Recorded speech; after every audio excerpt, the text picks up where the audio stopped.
It's a Roman Catholic teaching. ये एक Roman Catholic कलीसिया से आने वाली एक शिक्षा है।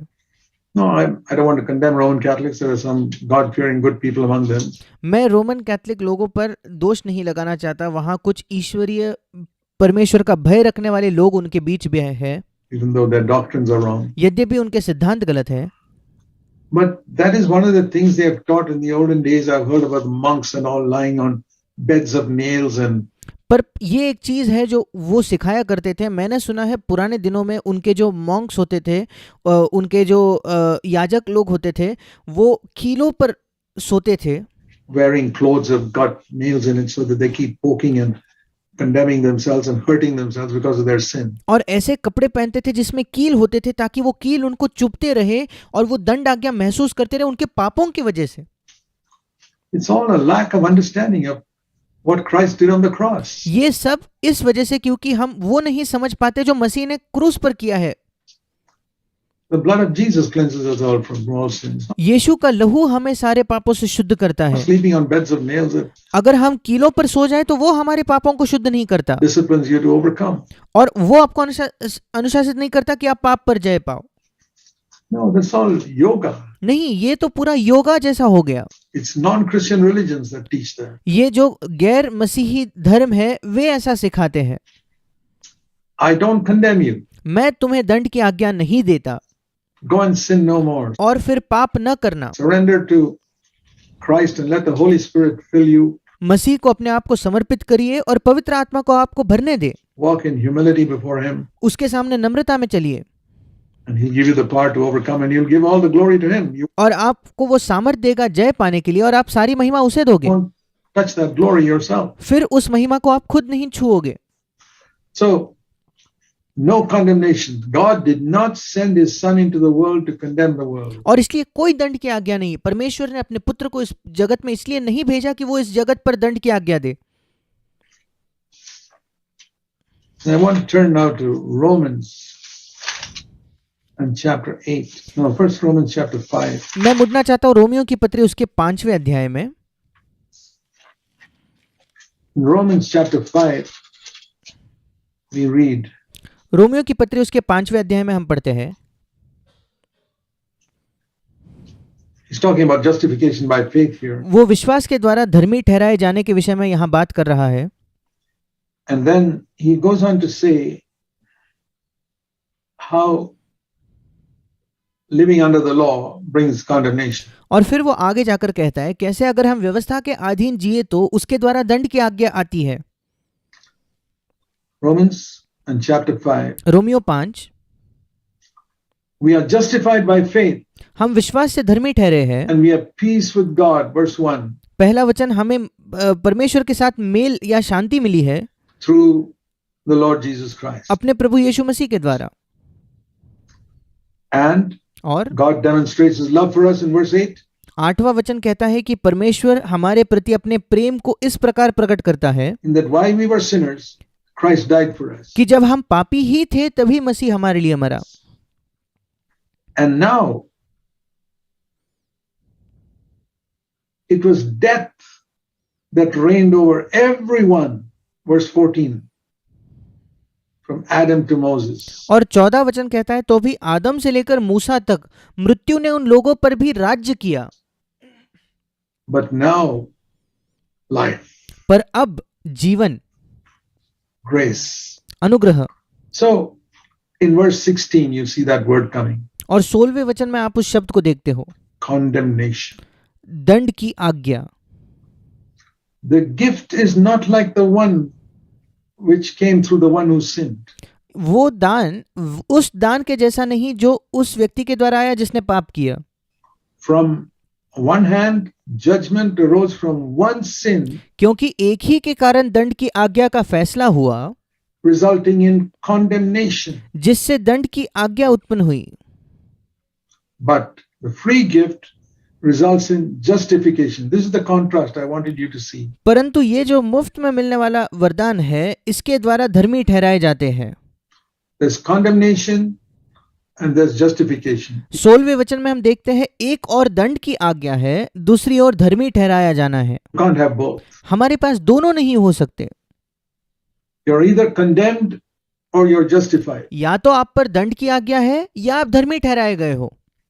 Maybe you have sinned in something शायद आपने किसी क्षेत्र में पाप किया है, today or yesterday or आज या कल a few times, या कुछ समय आपने ये पाप किया है and you really turned from it and you feel sorry for it and you confessed it to the Lord at the और आप उससे पीछे मुड़ चुके हो, आपको उस विषय में बुरा लगता है और आपने प्रभु के सामने उस पाप का अंगीकार भी किया है। end of it. Do you feel condemned or do you feel justified? अब जब आपने प्रभु के सामने अंगीकार किया है, इसके अंत में क्या आपको दंड की आज्ञा महसूस हो रही है, क्या आप धर्मी ठहराए गए हो?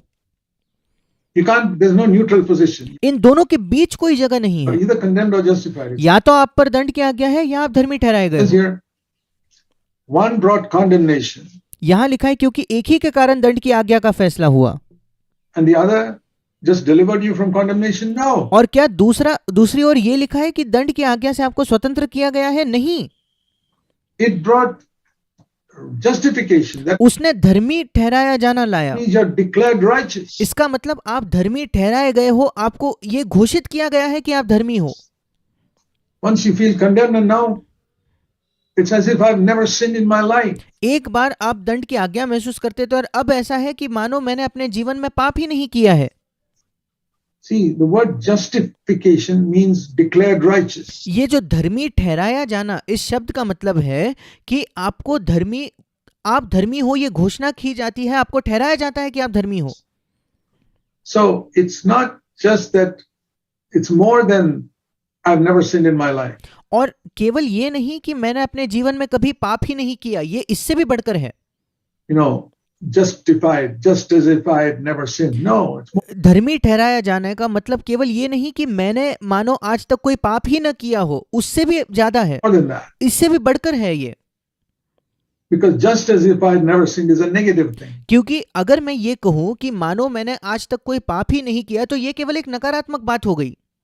No, just as if I had been righteous all my life. नहीं, ऐसा हुआ है मानो मैं अपने जीवन भर धर्मी रहा हूं। Here I've sinned, यहां मैंने पाप किया है, I've slipped up, मैं and according to 1 John 1:9, I came into the light, और पहला यूहन्ना 1:9 के अनुसार मैं ज्योति में आ गया, confessed my sin, मैंने अपने पाप का अंगीकार किया, and 1 John 1:7, the blood of Jesus has cleansed me from all my sin. और पहला यूहन्ना 1:7 कहता है कि यीशु के लहू ने मुझे सारे पापों से शुद्ध किया है। And Romans 5:1, we see here, I'm justified by faith, in Romans 5:9, और रोमियो 5:1 में लिखा है हम विश्वास से धर्मी ठहरे हैं, और रोमियो 5:9 में, the same chapter, Romans 5:9, I'm justified by the blood of Christ. उसी अध्याय में रोमियो 5:9 कहता है कि मैं मसीह के लहू के कारण धर्मी ठहरा हूं। Which means not just as if I'd never sinned, इसका मतलब ये नहीं केवल कि मानो मैंने आज तक पाप ही नहीं किया हो, but पर just as if I had been righteous all along. मानो मैं आज तक धर्मी ही रहा था। You know the difference between not having sinned and being righteous? क्या आप अंतर जानते हो पाप न करना और धर्मी होने के बीच? Not having sinned is a negative thing. पाप न करना ये एक नकारात्मक बात हो गई। Oh, I did not sin. अच्छा, मैंने पाप नहीं किया। Being righteous means I've lived a positive, righteous life all along. धर्मी होने का मतलब है मैंने एक अच्छा धर्मी जीवन पूरे समय जिया है। No, that's not true. अब ये तो सच नहीं है, I've sinned so many times. क्योंकि मैंने इतने बार पाप किया है। But when I've confessed my sin पर जब मैं अपने पापों का अंगीकार करता हूँ and God declares me righteous, और परमेश्वर मुझे धर्मी ठहराता है, it is as if I've been righteous फिर ऐसा हो जाता है मानो मैं धर्मी ही रहा हूँ। from the day I was born again. उस दिन से जब मेरा नया जन्म हुआ है, मानो उस दिन से मैं धर्मी रहा हूँ। Now you and I look back to the day when we were first converted. जब आप और मैं पीछे मुड़कर देखते हैं उस दिन की ओर जहां हमारा पहली बार नया जन्म हुआ, And we say, boy, I failed so many times since that day. और हम कहते हैं उस दिन से जब मेरा नया जन्म हुआ, उस दिन के बाद मैं तो कई बार असफल रहा हूं। I'm painfully aware of the fact that I slipped up and dishonored the Lord so many times since बड़े दुख के साथ I was born again 62 years ago. बड़े दुख के साथ मैं पीछे मुड़कर ऐसे कई समय को देख पाता हूं कि जब 62 वर्षों पहले मेरा नया जन्म हुआ, उसके बाद कई बार मैं मैंने पाप किया है और प्रभु के नाम का अनादर किया है। But I believe in the blood of Christ. पर मैं मसीह के लहू में विश्वास करता हूँ। Romans 5:9. Romeo 5:9, Justified by his blood. उसके लहू के द्वारा धर्मी ठहराए गए। For me, it means not that I never sinned in 62 years, more than that. मेरे लिए उसका मतलब ये है, न केवल ये कि मैंने पिछले 62 वर्षों में कोई पाप नहीं किया, पर उससे भी बढ़कर That I have been a perfectly righteous man कि मैं पूरी तरीके से सिद्ध व्यक्ति रहा हूँ। every single moment मैं सिद्ध तौर पर धर्मी व्यक्ति रहा हूँ हर एक क्षण में of these 62 years. इन पिछले 62 वर्षों में।